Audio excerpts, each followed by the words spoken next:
Hey, how's it going, everybody? My name is Life, and this is... Hey, what's up, guys? Hello, hello. Yeah, we, honestly, I just, scrolling the interwebs and such. As you all know, I do story and lore for Wuthering Waves, and I was looking for just people who appreciated story and lore, basically, long story short. And somehow, some way, I had stumbled upon this silly content creator named Age. Oh, God. Yeah, I mean, I love story and I love lore, though I do not go into as much detail as you do, so I'm definitely going to be learning some stuff here today. But I mean, being a connoisseur is all that matters, really. Like, as long as you enjoy it, it doesn't really matter how deep you are. It's just yeah. But yeah, so we wanted to like hop in a call and just like shoot the shit and just like chat about stuff, I guess. I mean, it's perfect timing too, because okay, we've actually been trying to plan this for a while, but then I got really busy, so it's my fault. Sorry guys. Sorry guys. But hey, the timing worked out because now we get to talk about the finale, 2.7 finale of Rinascita. So hey, we have lots to discuss, lots to talk about. So there's a couple things we could discuss first. One of those things being and I saw a comment that I thought was pretty interesting, and it kind of goes into something I've thought about for a while. And I'm doing my best, my level best. Something, I get comments very often on my lore videos. They always say, "Oh my gosh, where have you been? Why didn't the algorithm send me to you sooner?" Hey, the algorithm's starting to send people. Yeah, like there's so many people who don't realize how deep the story goes. And it just, I don't want to call you out, but all right, we're starting with drama already. Let's go.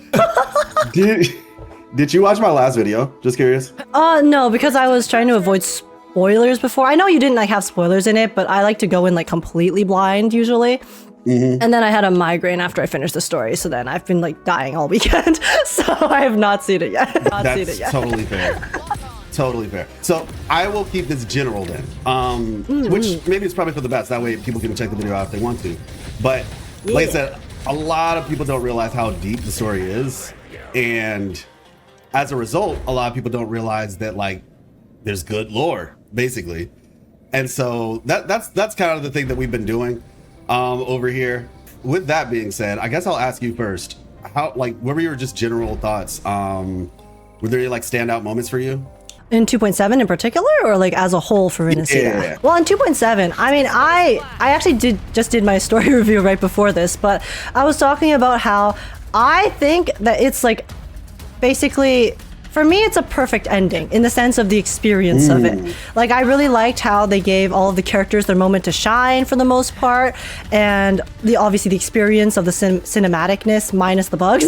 Yeah. And the final boss fight, everything was so fitting, especially with how the entire like theme of the Leviathan is obviously taking people's fears and all of their bad emotions and using it against them. And then they have the final boss fight literally using our character skills against us too. So there's just like so many like details and things that you could tell that they put so much effort into really wanting to honor their story and what they wrote. Obviously, there are like some small things for me personally and this doesn't just apply to 2.7, but Wuwa as a whole, where that bugged me a little bit. Can I say something real quick? Oh, yeah. And the reason why, because I want to make something very clear. When I said at the beginning of the stream, we are going to talk about like, we're going to be balanced. Like we'll glaze and like a week has passed. So just for clarity. Oh, yeah. So spoilers for 2.7. Doing this now. Exactly. There's spoilers. We'll talk about what we liked, what we thought could have improved, so forth, so on. But yeah, because I'm gonna just tell you right now my score. And I just say score just because it's like what people are used to. But like a numerical system is not really the best way to like truly. Yeah, I agree. Yeah, so it's just like just take it for what it is. But I gave it a 9.7 if I'm being no. 9.7 is actually non-biased, and biased is 8.7.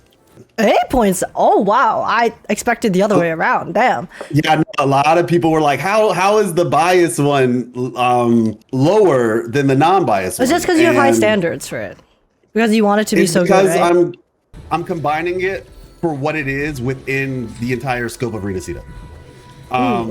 If I look at it by itself, like as a patch alone, it goes higher. but when I connect it with all of Rinascita, it's a bit lower. It was amazing. Just for clarity, I almost cried. Like it was. I teared up during the Fenrico part. I don't know why. I don't know why it was Fenrico, but Fenrico got me, bro. Holy shit. Same. Like when I was like, I can't even right now. I'm getting emotional about it because like, oh my gosh, like everybody hated him so much. I mean, I did too, first, right? It's like that's what we were supposed to feel, but then they just did. I think they did his character arc justice. Like they did the NPC so well. But okay, sorry, just to bring it back to the score thing really quick before we move on to like the next section. Yeah, like for me, I find it hard to give a numerical value for stories usually because it's like there's so many factors, right? And I like to always have, I guess, I like to talk about the factors that make up something, and I feel like a number doesn't really encompass that. So usually what I end up doing is I kind of give like multiple ratings for different things. In this particular case, I did it more generally. So I think for my personal experience for 2.7 and the finale, I would give it like a 9.5. That's usually the highest I go, 9.5, because I like to leave room. I always like to leave room for improvement. Absolutely. So 9.5 is my highest rating. So I mean, you guys can say it's a 10 if you want to, but for the story itself, like not the experience, for like the actual story and like I am still isolating 2.7 on its own. I give it probably around like a 9 rather than a 9.5, just because, yeah, there were like some, I'm sure we're going to get into it in a second. There were like some small things for me personally that do always like rub me the wrong way when it comes to writing stories. I think my main thing was that some storylines did obviously feel a bit rushed and glazed over. Obviously that is more of like an overarching Rinascita thing. So I think we're actually on the same page on this. So Fenrico, and maybe we can like bounce off like one topic of like what we like. So I think we both agree on Fenrico. At first he was a little bit, I was like, okay, a little bit generic, I guess, as a villain, you know, just like the religious dude, kind of misunderstood. But I think in 3.5 specifically, even though I wish they gave him a bit more time in 3.5 actually, because he was like very short. But I think that what they did with him in 3.5 was really good because it kind of highlighted. I think they were effective in really portraying what Fenrico was going through and how he got to the mindset that he had in terms of trying to wanting the best for the people, but at the same time, obviously walking down the wrong path, and how in the end, it was like a lot of direct manipulation as well from Leviathan. I mean, Leviathan fatigue is like another thing that we can talk about later, but yeah, so I think Fenrico, fantastic. And also I think it was a really nice contrast, Fenrico's character with Phoebe's as well, with regards to the order and what it's supposed to represent and then what it ended up representing when we first arrived. So that's a whole, like, you see, you know, I think we're about to get deep. I'm just letting you know right now. We're about to get so deep. So yes, everything that you said, 100% agree. Like legitimately 100% agree. First of all, so for those of y'all who don't know, I'm Christian, right? And so obviously with Rinascita, I was a little bit nervous, to be honest with you, because historically JRPGs and stuff, like they don't like, it's not like they don't go outright and like disrespect churches or whatever usually, but it's like it depends on how far they go, right? It's a very touchy subject depending on how you handle it. And a lot of the times, I do think a lot of like stories and games who are just kind of using it as a plot device will just be like, religion bad. Like I personally am not religious, but I can get it. I can understand how frustrating that must be. And the thing is, just for clarity, it's not like I can tell the difference between, and once again, with Rinascita, usually if it's just like made up religion, I don't have a big deal of it because, okay, it's made up, like whatever, right? But this one is very clearly Christian Catholicism. Like it's very clearly that, like this, you know, this is Italy. It's based off of like the Roman Catholic Church, sorta, and in Christianity and stuff like that. So like there's literally, some people might not even know this, there's actually Bible verses in the game. Oh yeah. I think I remember seeing some like here and there. I mean, I wasn't sure if those were actually just like dialogue that they made up or actual verses though. Yeah, no, they're actually, so some of the dialogue is straight one-to-one with biblical verses. Like, and I was like, oh wow, that's crazy. But like that, I think the thing that I just want to give them credit for is they did a really good job. Like they did a really good job because I was nervous at first. I was like, okay, what are you gonna do? What are you gonna do here? Yeah, it's just like either just glaze over it, like, you know, not glaze, but like, you know, like just very thin layer, don't go too deep. But they handled it extremely respectfully, in my opinion. And I think one of the things that I liked about it, and like you said, Phoebe showed that it wasn't all bad. And as we continue, and that was at the beginning, because at the beginning we didn't know. But she showed like, okay, yeah, there's the order, and you know they're doing some nonsense right now, but it's not like they're all bad people. And she kind of showed essentially, like, I guess you could say the idea of like true faith versus you know, like the manipulation, we have power, the corruptness. Exactly, power corrupts. And so I just really appreciate that. But then at the end, with the whole Fenrico thing and essentially him getting his like redemption arc, I was just like, I did not expect that. Like legitimately, like the crazy thing is we had such a sick scene, right? Like with the music and the fight, like the Avengers moment or whatever. You would have thought that would be the thing. I was so unexpected. I think for me, the reason that hit so hard was because it was so unexpected, but then kind of like tied it all back together with how the tragedy of Rinascita is a result of this like Leviathan power corrupting people and then basically forcing them off the path that they wanted to take. Because like it's like you have the two outcomes, right? You have Fenrico, who probably started out like Phoebe, started out with such good intentions of wanting to follow faith and like do good and save, you know, Rinascita and have the people do well, but then got corrupted in the process and then died. Whereas and then so then seeing like the tragedy of it, right? Like, because obviously it's like the tragedy that usually hits the hardest, right? You know, sad things obviously will hit. So then it's like you have the juxtaposition of everyone coming together to save the town, save the region. And then you also are still, but you're not forgetting the sacrifices that were made along the way, minus Avidius, I guess, because he didn't get his screenshot in the final slideshow. I'm not salty about that at all, actually. But like getting to see, you know, like the goods and the bads, and then have it all like culminate in that one moment. Avidius did. I know the screenshot, but he did have a moment. I'm not justifying no screenshot. I'm just saying he did have his moment at the very least. But I feel you. No, yeah. So the thing about it is, whenever I saw Fenrico, especially in that moment, you know what I thought about? And like I said, this is what almost made me cry. I'm talking about my granddad. Oh. My granddad's a pastor. And so seeing that, like, caring side of Fenrico, like, it really, I don't know, something just reminded me of my granddad. And I was just like, oh my gosh, like, am I about to cry right now? Like... Yeah, I definitely understand. Yeah, and it's kind of like another thing for me too that hit in that moment with Fenrico was I see chat like thinking about like, oh, was he dead or not? No, Fenrico is like essentially he was basically stasis, and then according to 2.7 he died off screen when Qiuyuan went to get the lantern. So I thought he like died before, but then apparently he was still alive, I guess. But then Qiuyuan went to get the lantern and then he died then off screen. So then the Fenrico we saw in the story was first the echo, and then the one we saw in the cutscene was mostly like a spirit / echo of him. Yeah, it's a frequency. Yeah, it was like more like the frequency, like the memory of him. Think about his spirit remaining, lingering. Dragon Ball Z, Father, Son, Kamehameha. Like if anybody remembers that from Dragon Ball Z when Teen Gohan is fighting Cell, Goku's already dead. He's in heaven at this point. And when Teen Gohan does his one arm, it's like one of the best moments in Dragon Ball Z history, to be honest.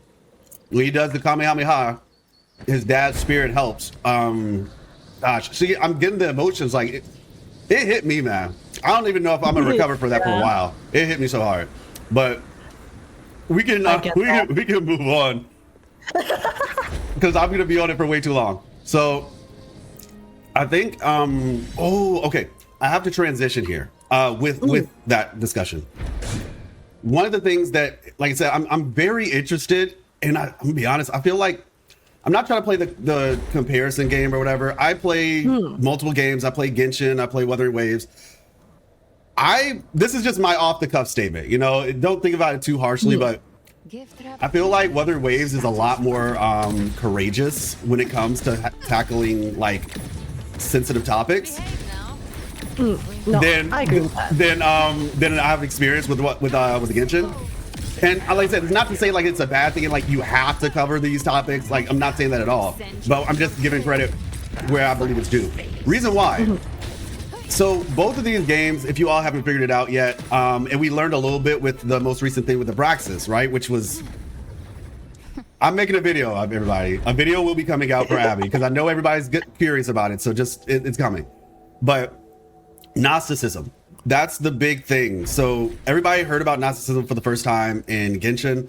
Wait, can you give a quick little descriptor of what that is? So yeah. So you know like Paimon and you know, Boar, all the demon names for the Archons and all that? Yep. That stuff, those come from a sect of Gnosticism. Now, if I'm remembering this correctly, Gnosticism originated, it goes all the way back to like the 13 Keys of Solomon, I think it's called, which is basically, you know, King Solomon, right? One of the things and this is a statement, I want to say, is it in Leviticus? I think it's in Leviticus, or no, Lamentations. So basically, he talks about this concept in the Bible about how he's tried everything, and everything is essentially folly. Like everything is vanity, basically.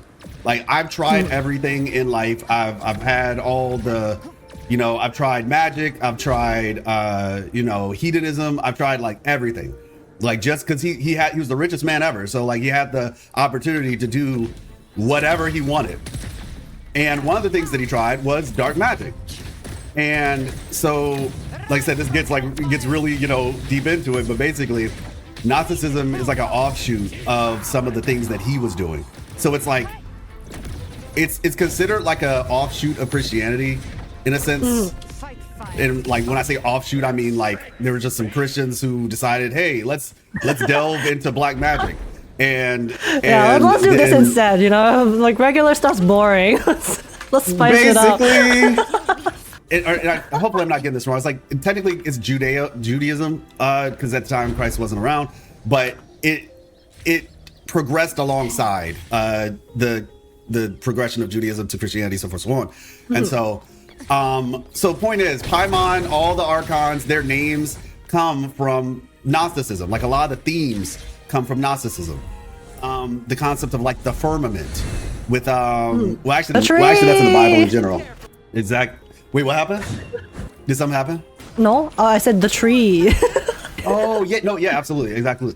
So basically, the ley lines and stuff. Wuthering Waves is handling Gnosticism, and I would say a much bolder way, because they're just straight up saying it. They're not. It's not just like, oh, imaginary thing here and there or whatever. Like they're just straight up saying, no, like, yeah, this place is based off of like, you know, Christianity, Catholicism, so forth, so on, and Abraxas is, you know, a part of that. But then Lahairoi, and this is why I said the transition. Oh, Lahairoi, yeah, the next region. Yeah, because I was getting somewhere. I promise I don't just yap for no reason. And so Lahairoi is, it's a concept. It's kind of like a place. And so there's, I guess, like a sneak peek. Oh, so it's like an actual, it's the same name as the actual existing one in the Gnosticism and stuff? So Lahairoi is actually just straight up from the Bible. Oh, okay. It basically means God sees us, or the God sees me. It's like, so if you were to put that in the context of Wuthering Waves, right? I'm gonna leave that with you all. I'll let you all ruminate a little bit on that. But that's essentially what the word Lahairoi means. It's a Jewish word, and it essentially means like God sees me or us, what have you. So it's, yeah, like I said, when you think about, okay, so Wuthering Waves, if this place is called Lahairoi, and we think about God of what the God of Wuthering Waves, right? Like, I think black-haired girl. Really crazy. Things are gonna get crazy, bro. Yeah. Like, also, things like, are gonna get absolutely crazy. Because with the Fraxidus and stuff too, right? And I guess Rover's motivations as well, because the entire theme is trying to essentially break free of the Sentinels and the kind of higher power, right? Helping Solaris basically escape from that and be able to, I guess, move on his own. So then if the next region is literally like called God Sees Us, after we see like this huge thing with the, oh my god, and the architect is now in play as well, and oh he's my such a cool character, by the way. What were your thoughts when you saw him? Like that whole, yeah. Let's hear it. I'll just say, the first time I saw him, I was like, there's no way this guy is going to get such a badass NPC model and only show up for 2 scenes. Because I was like, oh my god, wait, they gave Charon a model like from the River Styx. I was like, this guy looks sick. That's a sick ass NPC 100%. model. And then the scene, I thought it would be longer, right? I thought the scene with him would be longer, and then it was so short. And I was like, okay, this guy is definitely gonna show up again. There's no shot. They put that much effort into making that cool ass model for him to only show up to take us across the river. Right. But I did not expect him to be the architect. That was the last thing I expected. I was so surprised. I was like, whoa, whoa, whoa, whoa, whoa. So let's talk about that, right? Let's talk about the fact that this dude, how committed he is to this, like the bid, basically. Like he was fully committed.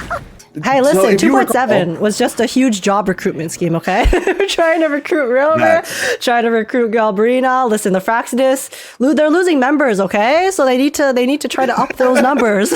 That's facts. Those are rookie numbers. Those are rookie numbers, guys. They gotta get them. No, for sure. Like the thing that was crazy to me was that they legitimately he wasn't gonna let them go at first. Like when they first saw him, he was like he said a line. He was like, the weight of the living is too much for the vessel of the dead, or something like that. And basically just saying like, you guys aren't dead, so why should I take you? Here, have some money. Exactly, pro games. Have some money. Yeah. Okay, bet. So yeah, he really was about to like because obviously his whole goal was to get them to the other side, to stall them, and to stall them, and then obviously basically to stall them. It was both of them. He didn't really care about killing them. He just wanted to stall them so that they Rover split them up and stall them, basically. And so the fact that he was willing to not have people like to stop them from going to the other side originally, like what if they just said, oh, okay, I guess we'll have to go somewhere else, or like he took a risk even by doing that alone. And so that's what I was saying, like he was committed to the bid. Like, I mean, I'm sure he had a plan B, but yeah, for sure. It definitely gave the payoff of him being the Grand Architect a lot more weight. The Fraxidus are all just theater kids. That is fact, actually. Fact and logic. Edgy. The edgy theater kids. What are your thoughts on Galbrena as a character in general? I mean, I just, listen, I'm very biased because I'm just down atrocious. I will not lie. So I think she is so f***ing cool. I don't have any complaints. She is beautiful, stunning, powerful, great.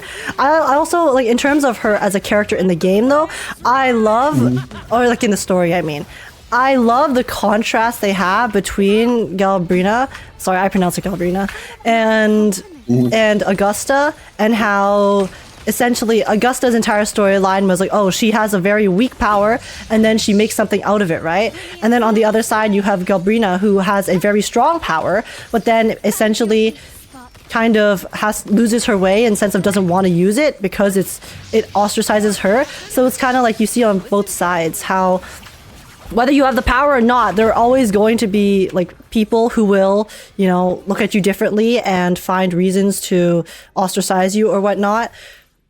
In terms of the world and responsibility and all of that stuff. You're 100% right. So I really liked that parallel between the two of them. Obviously, we didn't see as much of that in this story in particular because Augusta was 2.6. But I definitely after watching Galbrena's and then noticing that, I was like, holy shit, wait, that makes Augusta's storyline even better. Right? Now that you have this direct contrast, and especially given the fact that they were both also very close when they were younger too, right? And then seeing them walk down these two completely separate paths, because at the end of the day, even though Galbrena obviously ends up powerful and accepting her, her powers and stuff in the end, she still had to go through such a different struggle than Augusta in trying to accept her power and essentially having to deal with the responsibility of taking on that role of taking on the dark tide inside her body, essentially, and the Leviathan. Yeah, I said they hope Galbrena will end up betraying the Black Shores in the future. If she's already hot to begin with, when she turns evil, she'll be 10 times hotter, right? You know what? Right? I hate that you're right. Like, I actually hate that you're right, because that would, oh my gosh, okay, that's actually dangerous. That's, I don't think anybody is ready for that. Oh man. Like, I feel like I just unlocked a part of my brain that was not unlocked before, and now, okay. Anyway, speaking of which, okay, so you know what that means though, right? That means that we're gonna get another Fraxidus member, and it's gonna be a woman. Because since Prolova is not like, she's basically said, you know, screw you guys, I'm gonna go do something else. Like we have to replace her. So clearly have to replace her. I could never replace my bae. Okay. They have to replace her. That's what I mean. Like the company, like you said, they're losing employees, right? So they're gonna have to get new people. Sure, they have to. The recruitment scheme. I wonder. I mean, I'm so curious now. I didn't even think about that at all. The fact that they're probably going to add more Fraxidus members now that some are leaving. Oh, I'm so curious who that's gonna be.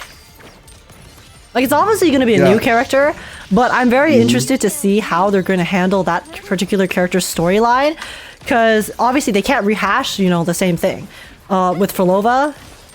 Yeah. So then it's gonna, there's so many opportunities for them to just go down these crazy paths of, like, what kind of person are they gonna have, or like what are we gonna learn from them as well?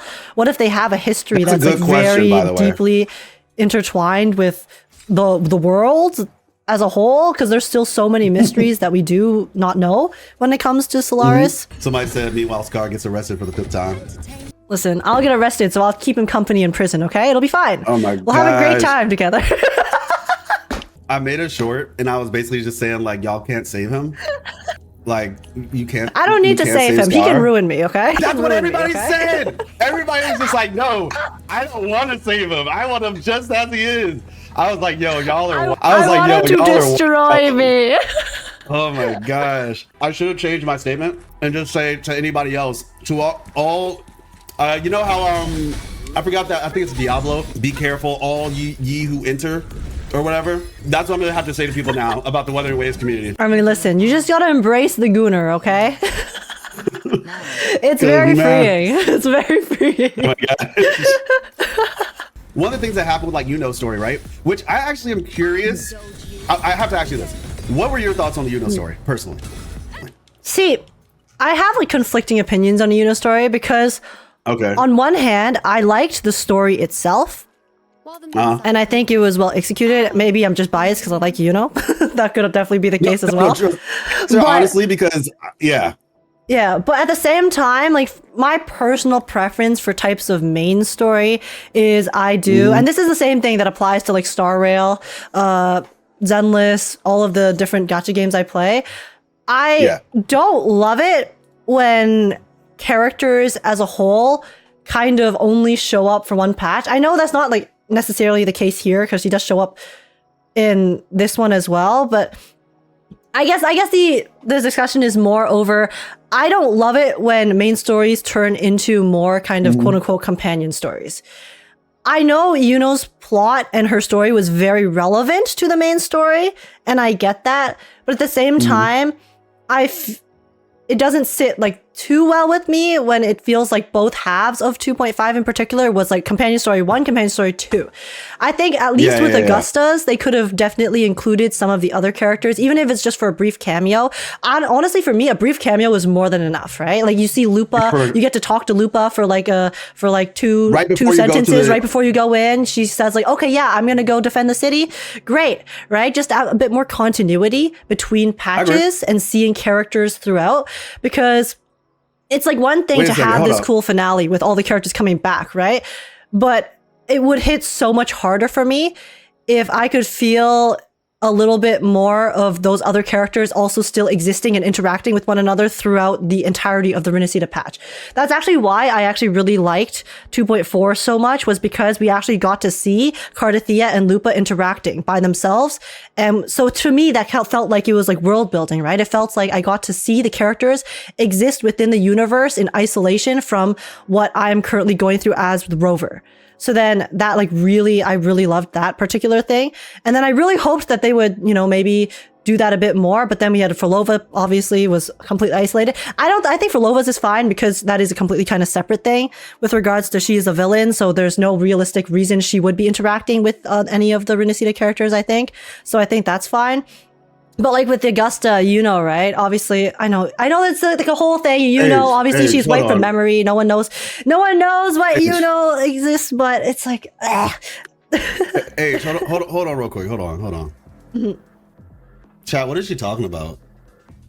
Like, are you talking about my indie company? Yeah. Like, y'all hear this? Yeah, sorry guys. I'm not a Kurobot. I play Hoyo games. I'm a Hoyo show. The name of our beloved Salon Lee. What? Don't you know? Oh gosh, y'all were supposed to tell me before. Y'all were supposed to warn me. Y'all said age was cool. I'm just playing. All right, go ahead. This is war. No, yeah. No, for sure. Mm-hmm. Oh yeah, no, I mean just to finish it off was continuity. Like I think everything else, Wuwa has been improving like crazy. Their writing has gotten 100%. So much better. I think overall, you know, again, and that's the thing with the companion story wise, honestly, I can even forgive it, right? I don't mind 2.6 that much. Obviously, it's not my favorite thing that they're doing with that in particular, but they still had a pretty good execution of the story, I think. I personally think that Iuno's was more interesting than Augusta's, personally. Again, could be biased. That's crazy. But no, yeah, you're good. I'm the other way around actually, but that's that's interesting. Yeah, I think the one thing I just like really want to see from Kuro games at the moment is, or from Wuwa, I guess, story, is that a bit more continuity. Just a bit more continuity in regards to seeing characters in the world, because I think that would add so much to the world building. Like I would really love to see them revisit some of the 1.x characters, especially because obviously, you know, we're not going to get an as in-depth storyline again because 1.x is done. Yeah. But it would be nice for them to build upon some of the characters that we met back then, in whether it's like an interlude story or a like kind of just slight side story that also builds onto the world and what's happening. Because for me personally, and this is definitely, this angers everyone whenever I say it for Wuwa, but I personally don't really like Shorekeeper because I did not like 1.3. I felt like the 1.3 writing was really bad. Like, I think she's a really like nice character and I like her design, but then the writing just left a lot to be desired for me, so I didn't get attached to her. So I would love if they could actually have an in-depth kind of revisit to the Black Shores, which obviously, you know, I'm sure we're going to get in the future since the Black Shores is very relevant, to essentially kind of like build upon some of the previous characters with the new and improved story writing and storytelling. Like, that's what I really want. And we did get like hints of it in this story in particular, because obviously they brought in the Black Shores. Though again, it, like the Black Shores showing in was a little fan servicey, I would say, in 2.7. I know they kind of like hinted that they're involved, but again, a lot of that was off screen, right? All we saw was really Buling kind of appearing for a bit at the beginning and then kind of fucking off for the rest of the story, apart from like one interaction we got further in. So, you know, again, fine if they want to like throw in stuff like that, but I want like a bit more in depth of a revisit to the Black Shores, because I think that would be really cool to see. And for me personally, it would help me also subsequently get like more invested in some of the earlier characters as well, because of like how I personally felt it was a bit lackluster. So I just don't have that investment. So I want that investment. So that's why I want them to revisit some of the older characters. And and we are seeing hints of this, especially with Calcharo finally showing up in the story. I also want to see them expand on some of the characters that exist in the game that we've actually just never seen any story for too. So I'm personally really looking forward to that. All right, chat. Be nice. Age is, how do I put this? It's okay to be wrong. Wrong shit. It's okay to be wrong, y'all. Like we have to understand Wow, we got a Shorekeeper glazer over here. I see. No, You're one of I like Shorekeeper those. You're one personally. of those. Oh my gosh. I mean, obviously, it's totally okay if you weren't a fan of it. But yeah, I don't know, man. Like, what? Gosh, that's a whole. You know what? We'll have to save that one for another time. Because I am curious about the whole, like, I don't know. Shorekeeper is just like, how do you not like Shorekeeper? Well, because to me, and I don't have any issue with the whole Wuthering Waves stuff, right? Obviously, if that's how they want to like handle some of the stories, I have no problem with that. As long as it's executed correctly. For me, the biggest issue with 1.3, I won't go like too into detail about it because it's going to be a long conversation. But the biggest thing for me back then was, okay, firstly, 1.3, the presentation of the story, like the experience was very beautiful. It was very pretty, very lovely. Again, I think all of the visuals were insane. Music was fantastic. My issue was the pacing of the story and the writing of Shorekeeper as a character. I just did not do it for me. To me, it felt like the pacing. I think if they definitely did a part 1, part 2 for the first half and second half would have hit a lot harder because we all felt that way, not just for the Shorekeeper. Yeah, I think everyone felt that way. It's like the quote unquote wrong opinion that most people think I have. But for me, when it came to Shorekeeper, but with Shorekeeper herself, to me, it felt like the entire story, she was literally just glazing us for no reason. I know it's like, oh, they have history. Oh, they have a past. But the entire story, she was just saying, oh my gosh, I care so much about you. I'm trying to help you. I'm doing all of this for you. And but she's an AI though. Like, I know she's AI, but it felt like AI. It felt like an AI. But I don't want a character to feel like AI to me. I want to feel like that character, even if they are AI, I want them to feel human. I want to see a reason. I want to actually experience why Shorekeeper cares so much about Rover. I'm fine if you want her to glaze Rover, but I want to feel why that glaze is like happening. Yeah. I don't want her to just tell it to me and then I just have to believe it. Again, 1.x writing was very different. They've done a much better job at expanding for characters, I think, now. In terms, even if they do have that quote unquote, like Wuthering Waves kind of moment, but it just did not do it for me. It just did not do it for me. I know they explain it, but it's like they tell it to you at the end. They tell it to you at the very end and they're like, oh, this is why you're like Rover and Shorekeeper have this history. After I've already spent the entire story having her fucking endlessly glaze me for no reason. I think they could have done a better job at portraying it. And then don't even get me started on the whole like Abby and then the whole like retcon thing at the end. This is like another conversation, and the one other thing about 1.3, it was just like multiple things that kind of stacked up for me with 1.3 was in 1.3, there was like a big reveal about how Abby, went near the black hole or whatever. And then suddenly, the Tethys system was like fixed in a certain way. So then at the end, at the dialogue, when you talk to Shorekeeper, she says, oh, so we asked Shorekeeper, like, oh, why are you here? I thought you had to be in the Tethys system to like help it run. And then she was like, oh yeah, that's fixed. We don't know why, but it's fixed. And then I was like, bruh. And then I saw people saying that, oh, it's supposed to be because Abby somehow was relevant and then was able to fix it. Then why did they only show that for one scene? They did no build up for Abby at all throughout the story. And then you're supposed to believe that, oh, this one interaction Abby has with the biggest plot point of the story, which is the Tethys system needing a core. And then it's like magically fixed because Abby is some creature that we don't know fully of their powers. Anyways, that's all. There's just like various things from 1.3 that did not sit well with me.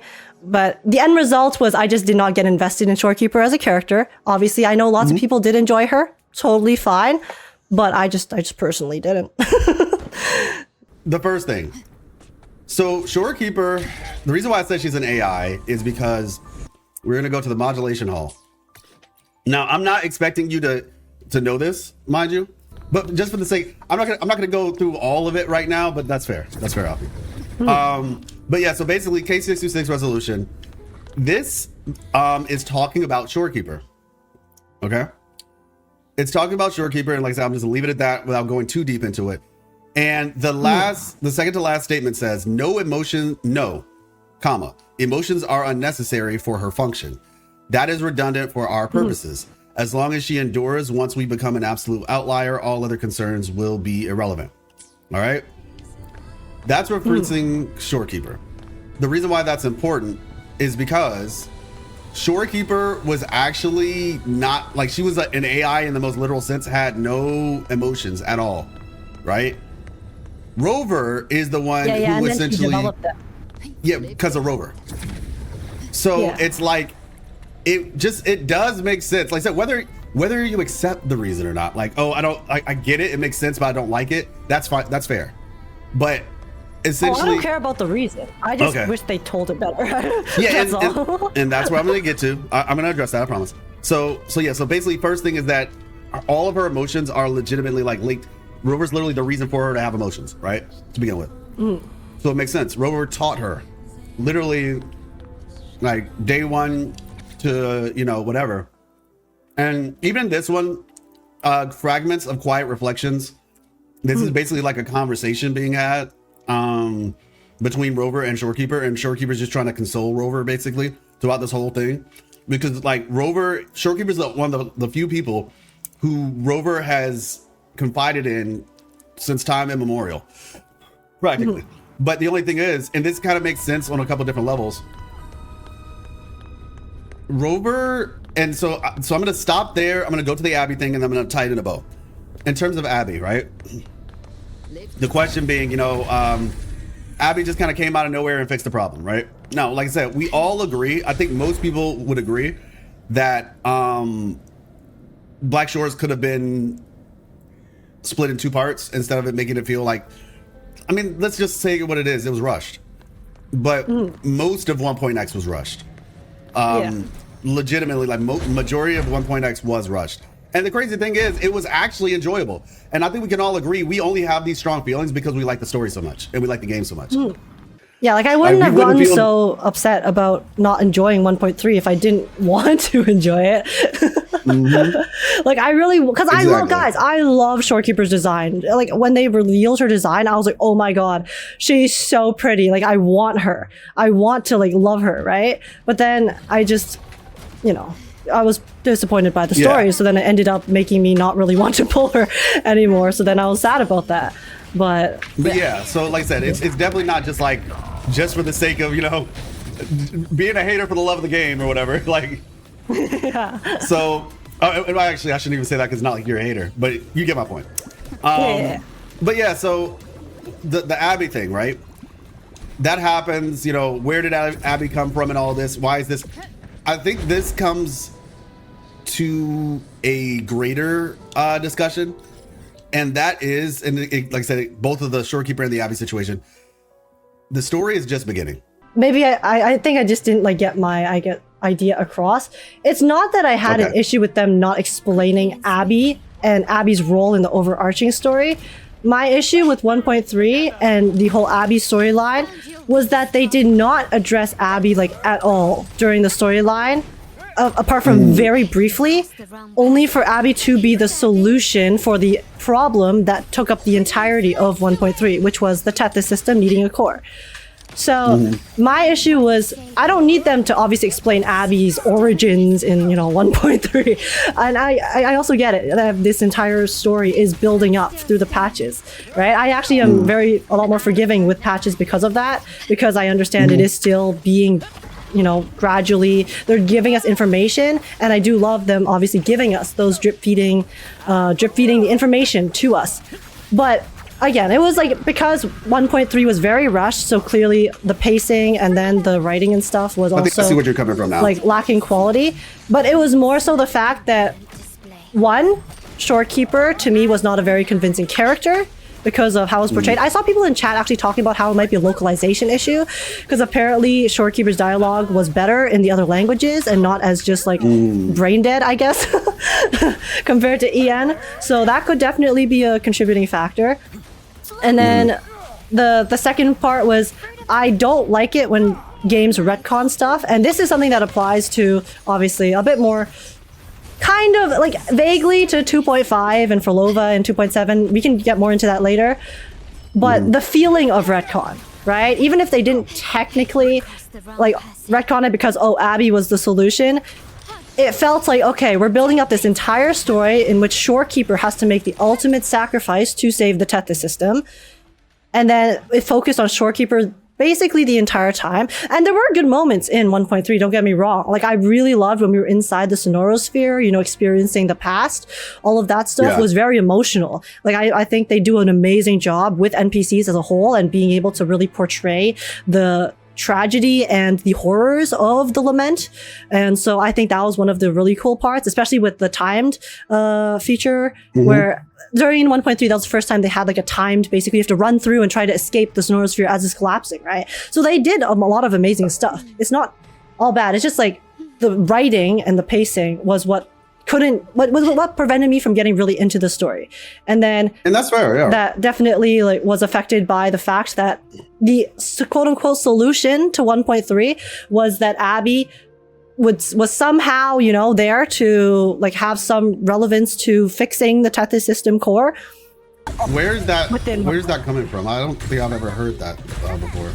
Which one? Like that Abby? Thought Abby was the solution? I mean, that's what people were talking about at the time when it came out. I haven't gone too much into detail about it, but because I obviously had this conversation back when 1.3 came out, and I was talking about how it's like, for me, when I first finished it, I was upset because I was like, they just retconned the entire story with that line at the end of how Shorekeeper said that the core was fine because it got replaced by something happier or something like that.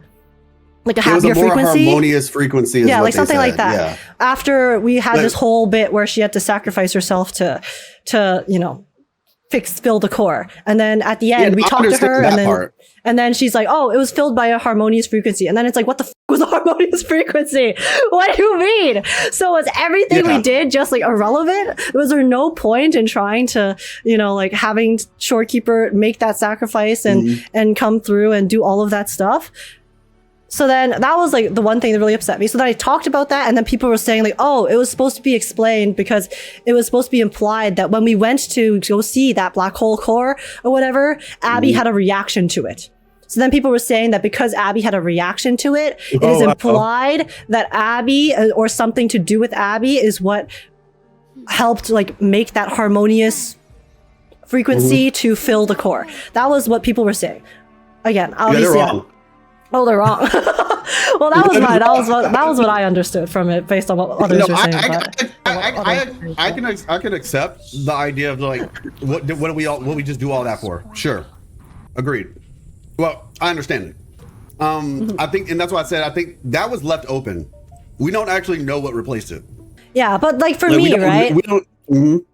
Just like when it comes to stories, while I understand that stories need to have, you know, some things left unknown and some variables left unknown, they just really, they still need to make it believable in the sense that there needs to be a reason for me to believe that, okay, this will be addressed in the future. Because to this day, they still haven't addressed that. So it's like, I can only suspend my disbelief so far. They're leaving open. You know, I can only suspend my disbelief so far. Like, I think for me in 1.3, one thing that would have made it just like a lot easier for me to believe it would be giving me any like hint as to maybe what that frequency is. I don't need to know what it is. We might not even have the full context. I 100% agree with you. But yeah. I actually talked about this before. So I think what it seems like to me, the main issue here is I literally talked about this at the end of my video I did recently, where I was basically saying like, is the story shallow or is it a shallow perspective? That was like the title. And essentially the thing that I said was that Kuro, I think we all can agree that it was rushed. Like, I don't think anybody's gonna argue the story in 1.x was rushed. It just is what it is. That's just one of those things. I still thought it was a cool story, even in spite of that, truth be told. But that, you know, it was not a story that was without flaw. This is S6 Roshia. If anybody's wondering why the Roshia doesn't do this, I just had to put that there because I just had to. The whole point of the quest was saving Shorekeeper from being the core, but they never explained how she was saved from being the core. They say, okay, we need to save her from being the core, so then we go save her.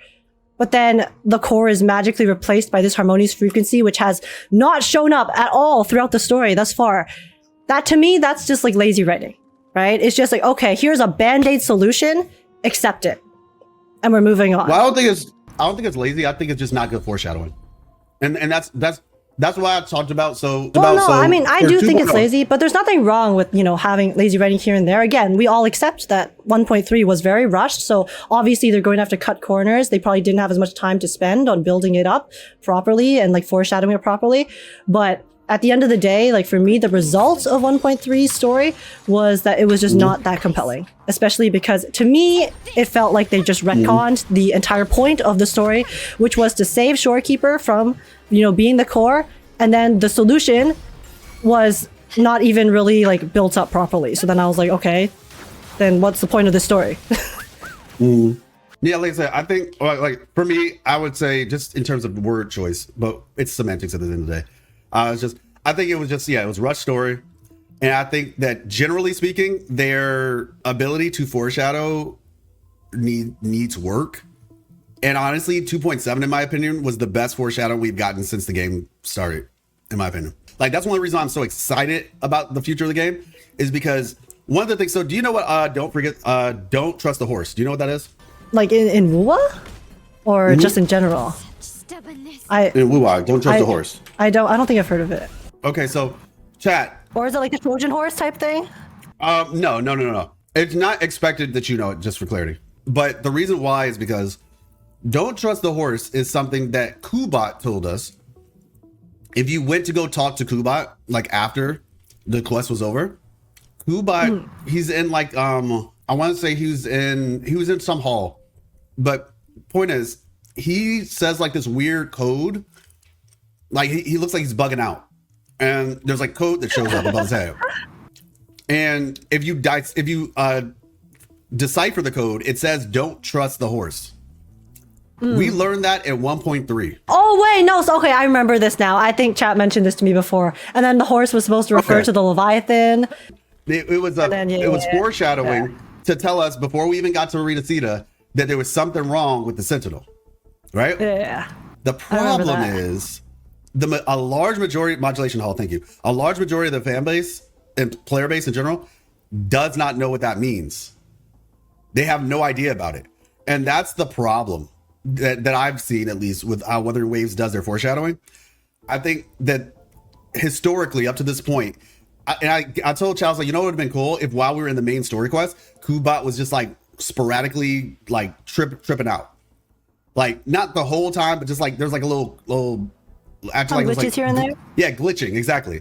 And it was like some weird code, and we saw it above his head, and in the where the subtitles are, and then everybody would have been asking, what was Kubot saying? I saw the code. I don't know what he was saying.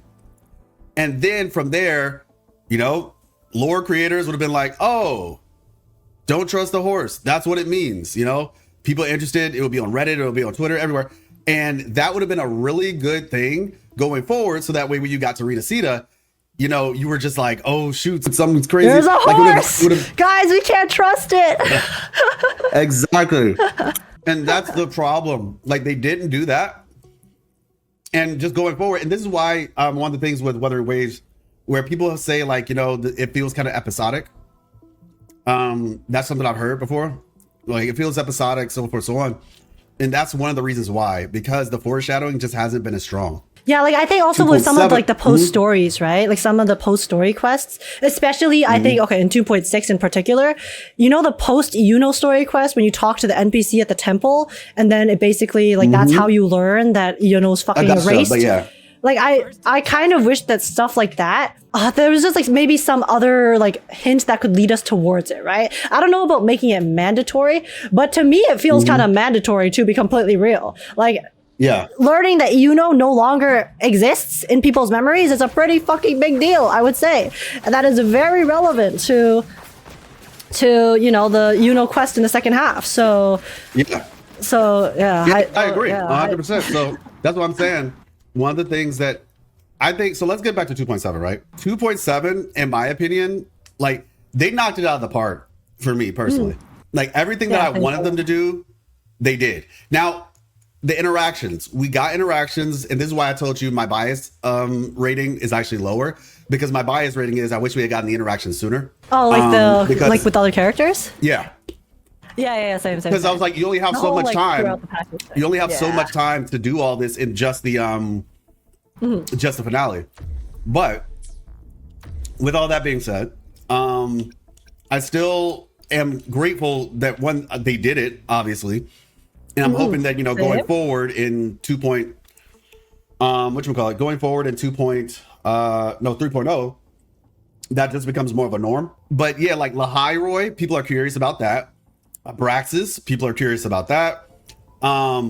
We Were Your Waystones, people are curious about that. There's so much stuff that people are curious about now. And it's awesome. Because this is what I believe that we were lacking before this.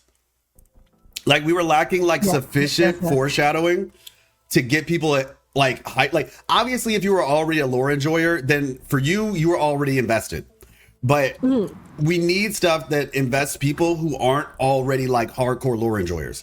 Like essentially to convert the casual enjoyer to the or the non necessarily engaged to the engaged, basically. You want to make people invested in what's going on, like the overarching story. So I think they just did a really good job in 2.7 of creating that intrigue and excitement. For me personally, that's all I could have asked for. Was just give people more reason to be interested. Even actually, not even just that, the space lady. We saw the space lady again from the beginning, the goddess. Yeah. I couldn't see it at first because I'm blind, because it was so small on my screen. I was trying to look at her inside the compass thingy mabobber. I always forget what it's called, but I couldn't see because she was so far away. But then chat was telling me that was supposed to be the goddess from the beginning of the game, which is pretty nuts. People say you can disconnect your internet. If you disconnect your internet in that spot, you can actually walk up to her and she won't disappear. Oh, okay. Interesting.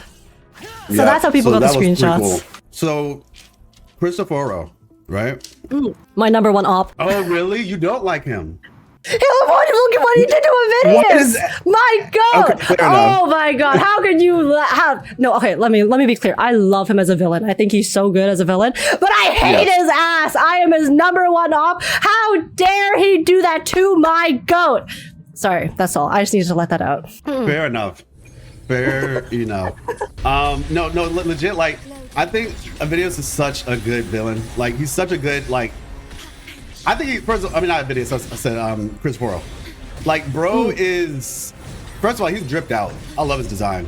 I think he looks cool as hell. Bro looks like he's rocking Jordans. True, I saw that. That was so funny. Got the Air Force Ones, the classics. But black and red. One of the things that I think is actually really interesting. So here's a little bit of a little lore drop for everybody. Right? Do you all notice something about Cristoforo? So remember I was saying the story is just starting, so I think it's totally fine if certain things are brand new and brought up. So one of the things that a lot of people I heard say oh, what is chaos, and what is all this about, and blah blah blah blah, and why are we just now hearing about chaos? Well, I'm just once again, the story is very much in its infancy. We're going to hear new terms. That shouldn't be a reason for being discontented. The thing about it is, the reason why I bring up chaos is because we have been hearing a whole lot about the concept of fate lately, right? Nonstop. And chaos was the beginning of this conversation. Chaos, and and this is why Iuno's quest is actually relevant. Even though I agree, it did feel very character. It felt kind of companion questy. It felt a bit like a side quest. Is what we were going off on a side quest thing, even though it's technically relevant, which is it's why it's so hard for me to just dismiss it as a companion quest, because it was so relevant, right? It's so relevant, but at the same time, it felt like it wasn't as relevant, if that makes sense. Which is why it's a little bit in this weird space in between, where it's oh, how could they have done it slightly differently so that it felt more like it was part of the main story, when the first time I saw I was already interested. I was okay, okay, that's gonna sound weird because it's gonna sound like, I mean, I think she looks very nice. Definitely interested the first time I saw her. Okay, I'll say it on main. I was very interested. No, yeah, for sure, agreed. I thought she was the prettiest character in all except Demont. I love my queen Hatsune Miku. But yeah, so basically, the reason why I'm bringing all of this up, and like I said, the lore drop at the end of this, because there's so much, there's so many things. So you know, just get ready, I guess, everybody. You notice that everybody forgot Iuno's whole involvement with, you know, the Dark Tide, right? Like everybody forgot. Like they were crediting Rover for dispersing the miasma or whatever, and like you separated the skies, blah blah blah. And it was like, no, that was Iuno. Do you know there's actually one person who didn't forget? That's not Rover. Wait, I vaguely, I think I saw this, but I can't remember. It's Cristoforo. He told us, he mentioned to us the fact that the priestess. I thought it was meant to be. Yeah, he mentioned to us the priestess, separating the skies. Like that was literally in his dialogue. I mean, I think I like assumed at the time that it's just because we were like in another one of his sonorospheres, so it's like he knows everything. Well, no, I mean, like it's just fate. Well, I mean, I guess you could assume that, sure, but I would say the no, but in retrospect, yeah, it seems like somehow Cristoforo has the ability to not be affected by essentially, by fate, I guess you could say. Like, because everybody should have theoretically forgotten that, and somehow he hasn't. Okay, when did he say this in the quest? Sorry, I just want to know. It was either on the conversation at the bridge or the conversation he had after a video sky. Oh, okay. It was one of those two. I remember him saying it. Yeah, when we met him on the bridge. Yeah, okay, thank you. Right? Yeah, chat just confirmed it was on the bridge. It's not. I saw someone say that. Oh, it was like from the shard, but no, the shard. Oh, he only got the shard at the very end of the story. So it's like a separate thing that caused him to be able to retain those memories. Unless he got the shard earlier. No, he got the shard back in the Fabricatorium in 2.5. Now maybe you could say that, but I personally don't think it's because of the shard. Part of the shard like came out, but then it was ready like with him maybe. Oh, wait, okay, wait. Okay. So he had the gem originally. Yeah. He had the gem. I presume the logic here is that he had the gem, then he gave the gem to Leviathan, but then got a sliver of it back at the end. So, which also is more reason to go along the logic of the gem was not the reason he actually was able to do that, because Leviathan had the gem, basically throughout that process. After 2.5, he gets the gem from Pelova, gives that gem to Leviathan, and then gets a sliver of it at the very end to hold on to. So yeah, throughout that process with 2.6 and all that, I think he somehow is just outside of fate or something. Like, he's just busted. I think he said when he bro was Elio. He's right in the script. Imagine with the Grand Architect. Yeah, I mean, Grand Architect is just, that dude is just scary. Like, honestly, I shudder to think if this is how bad Cristoforo is, like how bad is Grand Architect gonna be? I mean, okay, I was gonna say he seems more dramatic, but the Grand Architect's also pretty freaking dramatic. But this was just him. Literally, he said his whole involvement in this was literally just for the purpose. And mind you, that's just a clone of his. That's not even like him. Yeah, that's just one of the puppets or just thingies that he has. Yeah, many faces, what have you. And so it's just like he said his involvement here wasn't even to be violent. Like he didn't actually have any real intention to like fight. He was just playing along with the script. Yeah, legit. He was like, oh, the kids created such a, he called them kids. He said the kids created such a magnificent play. I know. It would be like bad of me or whatever to not, indulge them basically. Bro showed up to rage bait and job recruit. That was his only objectives this patch. I was surprised. I never thought we would actually see him, to be honest. I didn't think we were going to see him this quickly. Yeah, I didn't think we were going to see him for a while. That's why I was so shocked when he revealed that he was a Grand Architect. I was like, holy shit, wait, already? We just got here. Bro's here? Even though like obviously there's some confusion about the whole Frolova bit, I really like, and that's one of the things for 2.5 that was so huge for me, is that I really like how Wuwa, when it comes to their villains, they are not afraid to make them actually unapologetically, like actually morally gray and actually slightly evil in a lot of ways. Because I feel like a lot of games fall into this pit hole of, especially if they're playable, right? They want to make them likable. So they're scared of alienating any group of people that might dislike a actually evil character. So then what they end up doing is they end up making excuses for characters' actions. They end up making them like, oh, they're just misunderstood. Oh, they're just, you know, they were just manipulated. It's not actually their fault. Their decisions weren't their own.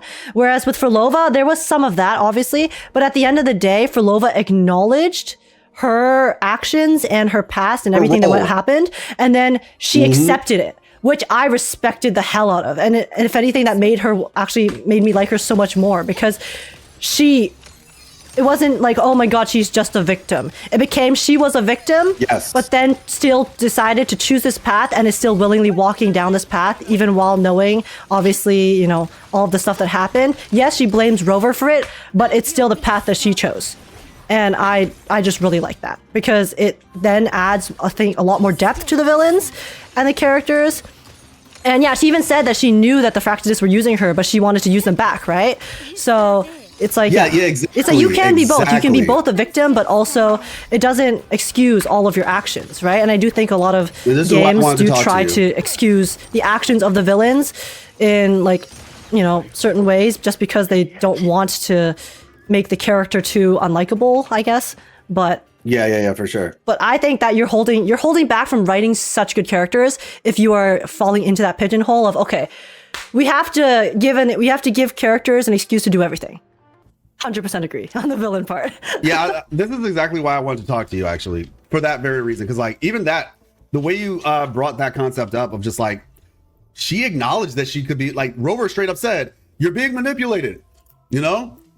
And she was like, yeah, I know. And? Like, so?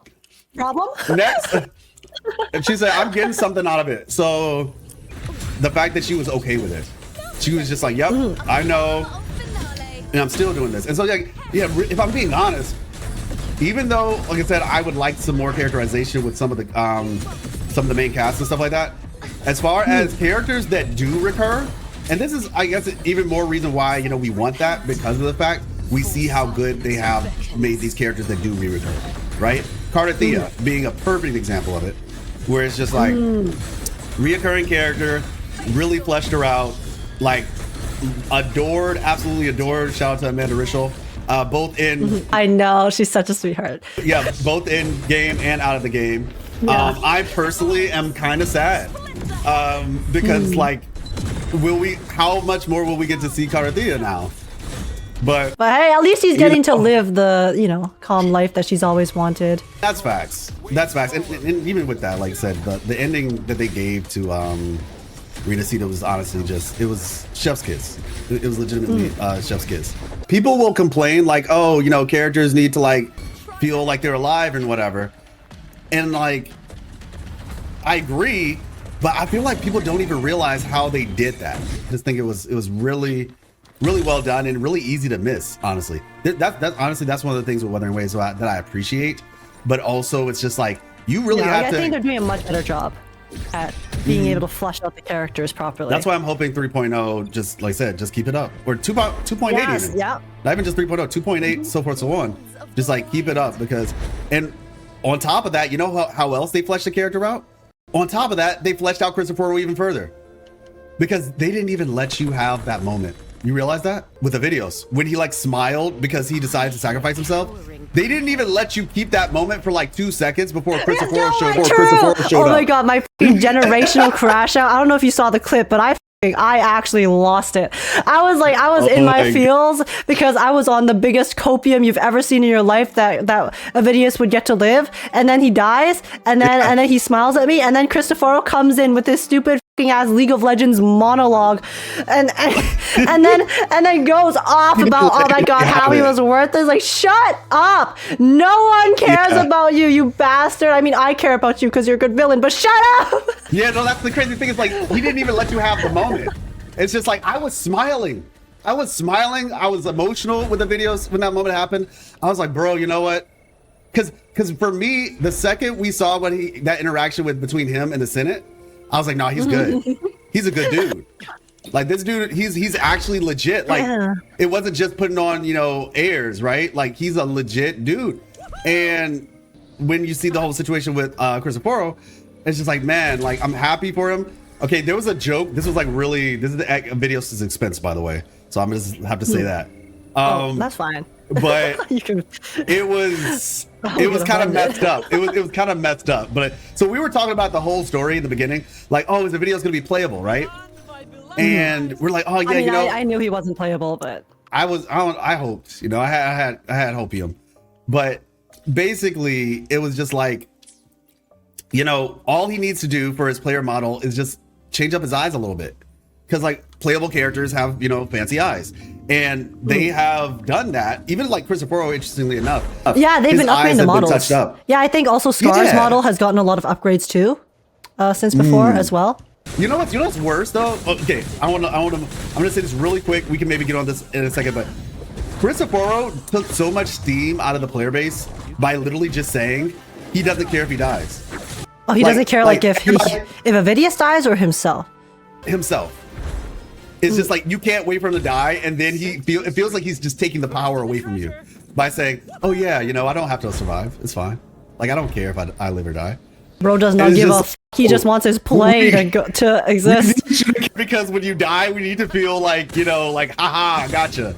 And he's just like, nope, I'm gonna take that away from you too. I'm taking everything. See, I don't want him to die. I want him to have his plans foiled, and then he gets to see just how pathetic his script is, and how much of a bastard and how pathetic he is, calling others pathetic when you're just sitting here talking your shit. Oh my god, sorry. You want him to have that light Yagami moment where it's just like everything comes to a front, and it's just like, yeah, okay. So like so that's like the little aside for that part, but yeah, so basically it's just like all that happens, and like I said, the moment that you get to really appreciate Videos for everything that he did, like super solid character, and like Crisoporo just interrupts. Like we were having a moment, and he just interrupts and says, "Nope, no moment for you. That this thing was pitiful, but at least it served. It was entertaining." And like I said, with like Wuthering Waves and everything. And we don't even truly know where the next area is. Like some people are speculating it's going to be Lahairoi. Some people are speculating it's going to be New Federation. Like Cadillac showed up. I think maybe like Lahairoi might be an interlude. Do you think? Oh, that could be. I could see something like that happening. I feel like New Federation is implied to be the next one, because especially since they're teasing Calcharo, right? And then also Chisa kind of looks like, I mean, she doesn't necessarily strike me as like a, what was it? The gods gaze upon you region type of character. So I feel like she does possibly suit New Federation as well. But yeah, I'm not sure, because I thought we might like go immediately to either New Federation or go back to Jinzo as the like mediary region. But I think for sure next one is Lahairoi, especially because they made it very blatant that this is where we're going next. Yeah, we'll see. Either way, like I said, what they do, because there's a lot of things that the whole God sees this thing could mean. It could mean like a couple different things, truth be told. Yeah, or it could just be a reference too, right? It could just be a completely unrelated place as well. Though I mean, not fully unrelated, but I think the interesting thing is the fact that the thing that we got from Lahairoi was basically like a Walkman from the 90s. Yeah. Oh, what if maybe Lahairoi is a like technologically like set back, maybe? Well, no, I actually think it might be the exact opposite. opposite. Or the opposite. Yeah, because I was like trying to think. Because I was like, oh, but like Walkmans have like the technology that we see in Wuwa. Like obviously, there's a lot of fantasy stuff that's very advanced, but in terms of the actual technological advancements, it's kind of it's still. I'm not sure. So this is my thought process. How is it possible that they have something like that from considerably so long ago? What if they have some type of technology that enables them to? So this is my thought. Lament? Yeah, like it's like they have like something that's been able to like create like some sort of a safe that is unaffected by the lament. And that's how they were able to retain practically, technology basically from that long ago. Like the lament, because like the lament didn't destroy it. It still works. And the fact that it's a recorder, essentially, like it records music and there's Wuthering Waves. Oh so yeah, that means that we might also get like recordings later that could tell us more about their history and their backstory and like their technology and what happened. Because there's still so many unknowns about the lament and everything, right? So yeah. Yeah, I think it wasn't an accident that was the thing that Galbrena, she's also just extremely in the know too. Like the fact that she knew the Grand Architects, or at least one of the names that he went by, or they went by, because honestly, for all we know, Grand Architect could be a woman. It's really like anyone's guess. Yeah, but I also wonder, I don't know if they address this, but when she absorbs the not the echoes, but the TDs, does she ever get their like memories or whatever? Or is it just she just absorbs their power? She does. So that's actually an interesting thing. I was having a we'll call it a discussion, okay? We'll call it a discussion to be nice. I was having a discussion with somebody on Twitter. And I see. And they were just Twitter, and yeah. I know what's going on. Okay, continue. So basically, no, you're good. So basically, what happened was it was basically I just said that like twice. The question of like how Galbrena's power works and everything. There's a bit of a misunderstanding as to how her power works. So Galbrena she's using Chimera's ability to absorb. Like that's essentially what allows her to do that. She like, okay, because that's what Chimera literally says. Like I absorb it, and whatever I absorb, she gets power basically. Like so that's essentially what's happening. Chimera is the one absorbing it, and then because created by the dark tide, assimilation, all that stuff. Yeah, that is the order of events as far as how that happens. And I've been seeing some there's a lot of misinformation combined with misunderstanding I've been seeing, so I'm probably just gonna have to like do a video where I just like full blown debunk. Yeah, just like, okay, here's all the questions. What is this? What is that? Here's your answer. Just bam, bam, bam, bam, bam. Because yeah, it's throwing some people off, and I feel like but yeah, purifying flames. Yeah, that's her ability. She seems to have purifying. I need to go a little bit deeper into it just to have a full understanding of it, but generally speaking, she has like purifying flames. And so a lot of people I've seen have kind of come to unfortunately basically just not the best conclusions about the story due to like there was this one person who was saying they believe that Galbrena just the dark tide they were saying like, oh, this doesn't make sense, the dark tide, how is it that she just beat it with willpower alone or something like that? And it's just like that's not how she beat it. So she's a resonator for one, so that helps her because resonators by extension have more resistance to lament related things than non-resonators. She's also a strong resonator, right? Like her ability is very strong. Now she wasn't able to use it when she was in the dark tide, but she's still, it's a part of her body's constitution basically. So that allowed her to like resist it longer basically.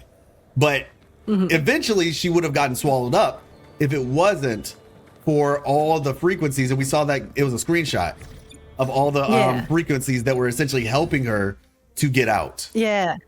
That was like the entire thing. She did not thing. do it was on that, her own. Yeah, that they all supported her and were able to help her. So even though in life they kind of ostracized her, and it was shown through, I forgot her name, but the girl that Galbrena directly talked to, when we saw her flashback. Yeah, starts with an A, I think. Yeah, she was like she was like a representative of basically all of the lives that she had kind of touched throughout her journey, and then how through like their reverberations that stayed with her, she was able to kind of have that.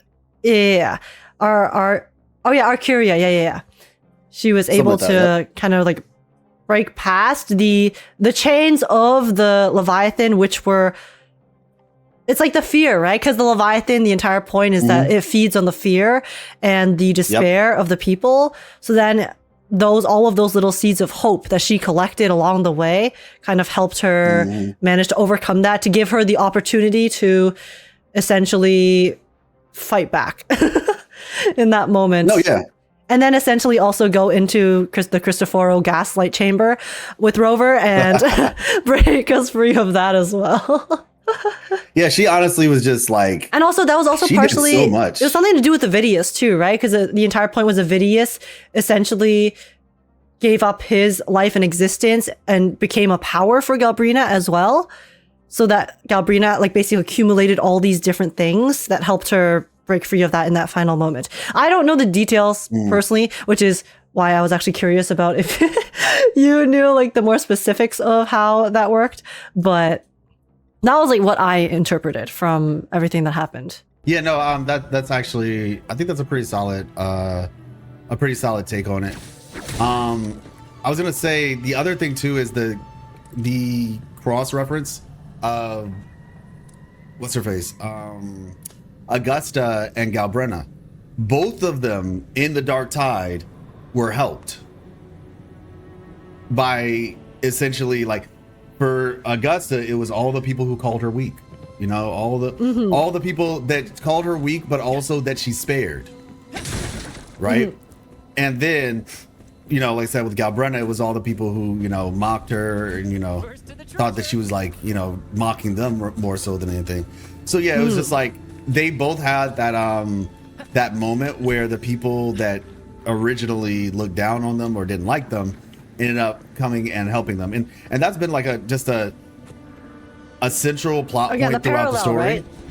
Like the parallel between the two of them and how they have the two opposite sides. The contrast was so good. Yeah, for sure.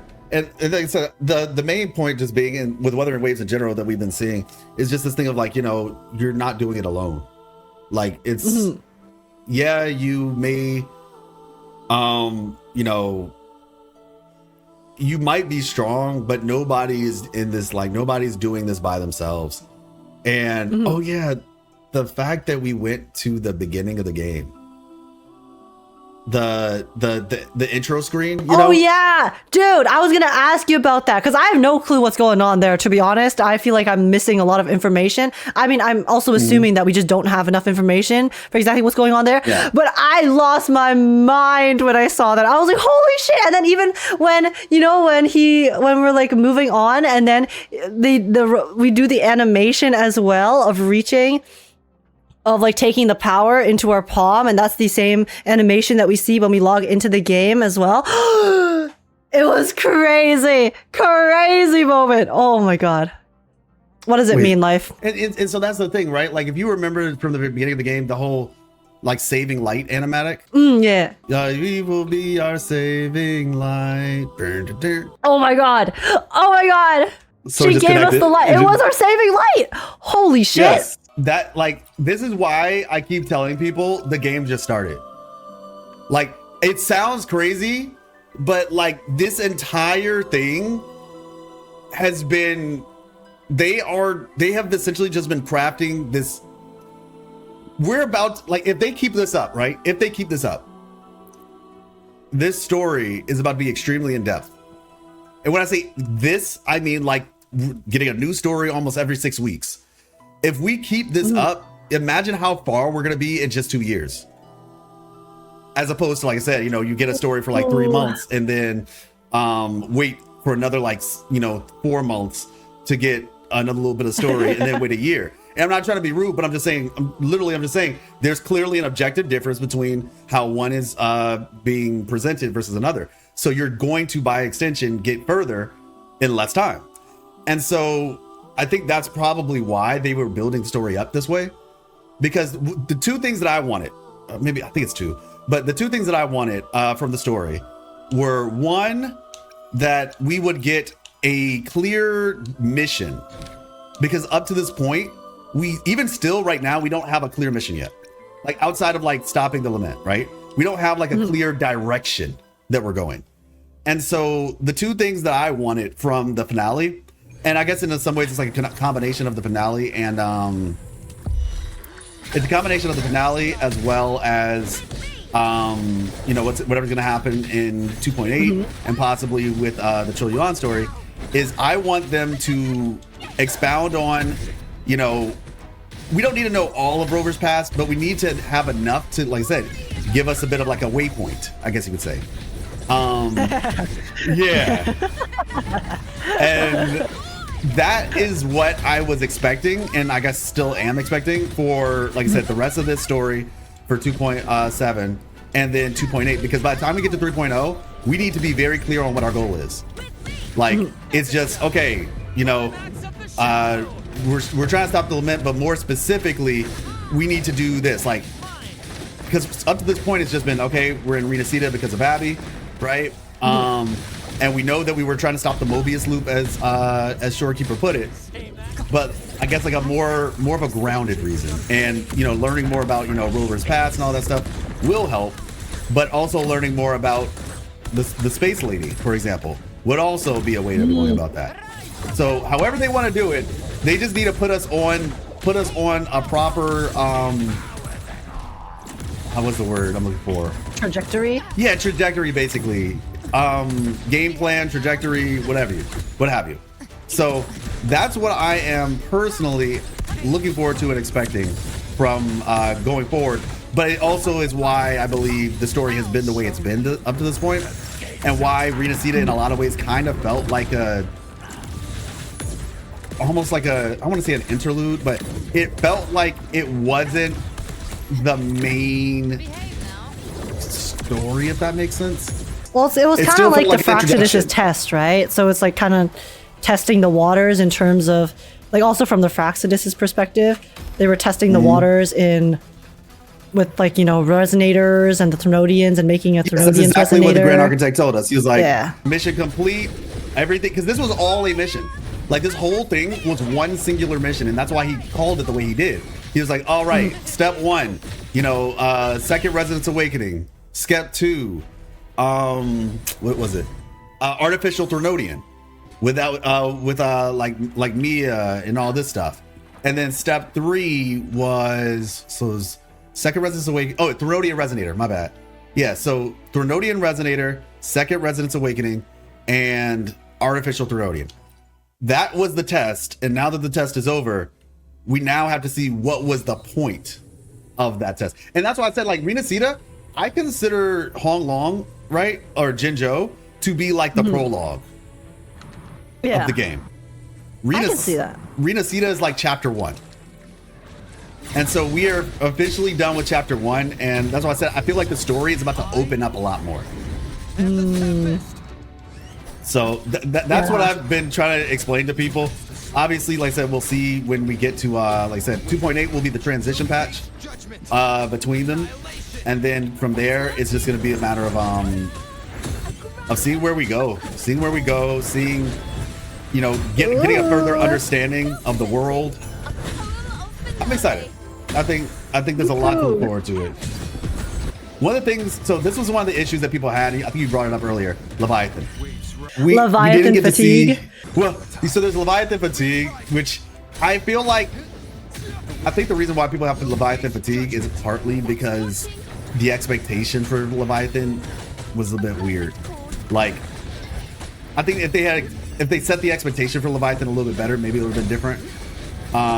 But the big thing I was gonna say is the fact that we never got to see like the big 3D Leviathan. And we also didn't get to see that would have been 3D horse. so sick if we actually get to fight the fish. Oh, or like at least have a confrontation with the fish, right? Even if we can't kill it necessarily, we imagine like Qiuyuan, right? Like we fought Qiuyuan before, that was crazy. Exactly. And then this time we fight the Leviathan, but then we just fight another Fleurdelys. Okay, but to be fair, that Fleurdelys form was taste. That was taste. Holy shit, the Leviathan got taste. Okay, it sure knows how to craft its resonators, I gotta say. But oh my gosh, yeah.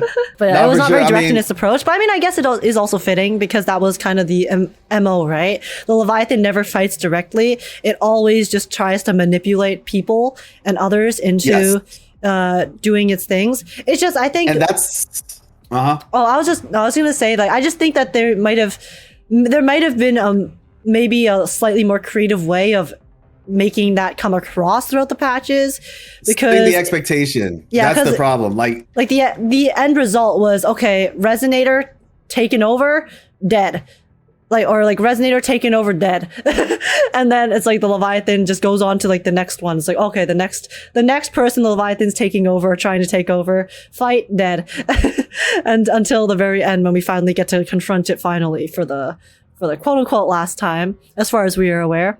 But and that's the problem. I think if they had focused a little bit more on explaining how Leviathan is, like, we understand it now and it makes sense now, but when you're experiencing it, it's like if they had maybe built that up a little bit more, we're like, oh yeah, Leviathan, because that I noticed that personally, just to be completely honest, I did notice it that Leviathan, unlike Overthrax, is a very hands-off Threnodian. Yeah, I mean, I think that in itself is pretty cool. Like seeing the different types of Threnodians. And so it's just like, I was like, wow, this is a scheming Threnodian. Like the other one was just like straight in your face. This one is like, nope. Other one was square up. So I think that is that's something to consider going forward with how like the Leviathans are portrayed. But yeah, like I understand why we didn't get the 3D Leviathan, because Leviathan basically exists as a frequency. That was kind of the whole point. It's always kind of just been like a shadow, essentially, a concept, if you will. And it had a physical body at one point, but it lost it in the big fight. And I guess in some ways you could say, they did want to make Imperador feel like a total weakling, like something did actually happen to Imperador, but I mean to Leviathan. But yeah, that's just it is what it is. It would have been nice, but I feel like there was to tell a deeper story at the end of the day. Like they wanted us to understand, oh yeah, like this is, because without that we would not have gotten the idea of like, oh okay, frequencies persist outside of a body. Overthrax sent Dreamless to fight. They're a pussy too. Okay, well, fair look at all enough. These cowards out here, fucking Threnodians. Didn't get a chance to revive. Okay, we stopped it from reviving. But I'm saying it would have fought if it wasn't for those darn kids, and their dog. They peaced out when they saw Abby. Hey, that's fair. That's fair. Overthrax knows how to pick its fights. Okay. That's wisdom. That's smart. We're smarter. Becomes the Threnody of wisdom. Bravery only goes so far before it becomes stupidity. So Overthrax, cooking. Yeah, like I would argue personally that 3.0 is going to be the first patch that is like, because the thing is 2.x was being worked on during the beta. Like that's how long it's been in development.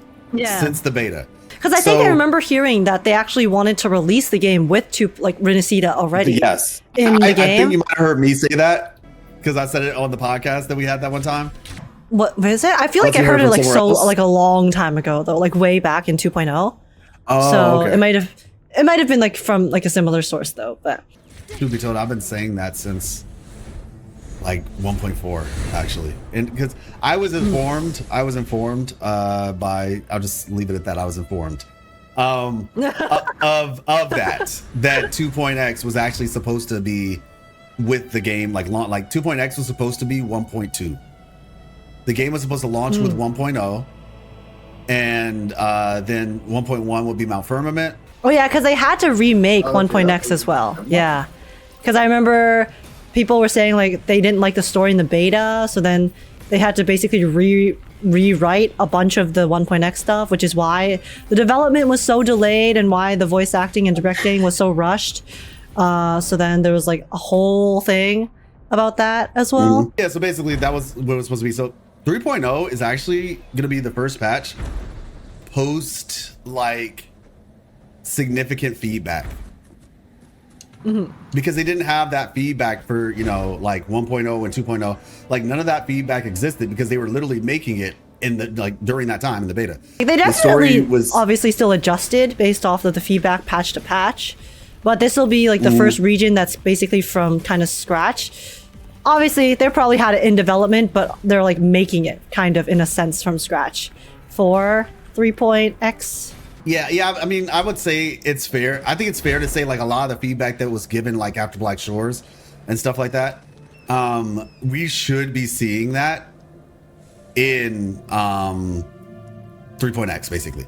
Like we should be seeing the fruition of that feedback in 3.x because I don't think that they would have had enough time to really alter too much stuff with the 2.x patches. Like yeah, like some certain things, sure, but just like broadly speaking, I feel like yeah, there was only so much that could be changed basically, and so that's another reason why I'm looking forward to 3.x because it just feels like we're probably gonna see a very different Wuthering Waves. We need more characters like Calcaro. Cadillac, Calculus, Cantaloupe, yes. Cantaloupe is a new one. S6 calculator, let's go, math! Woo! Hey! We love math! We love math! Not like Brent, but Qiuyuan. I mean, I think Brent is cool, but I understand where you're coming from. Brent is definitely like that kind of in between where like he's got like the artsy kid or whatever, very flamboyant. Versus like if you say like no, I want characters like Guts and you know like you know Qiuyuan, like blind swordsman type, you know, that sort of stuff. Like give me a ninja. Like yeah, I feel you on that. Qiuyuan. Dude, yeah, I want Qiuyuan so bad, bro. Please, one day, please bring him back. When we go back to Age Jinzo, is totally normal about Qiuyuan. Go Qiuyuan, back by to the way. Jinzo. I need it, Speed. But like I said, yeah, thank you all so much for coming through. Age, always a pleasure. We'll have to do this again in the future. Yeah, you can't see me, but I'm cheering. I've been cheering.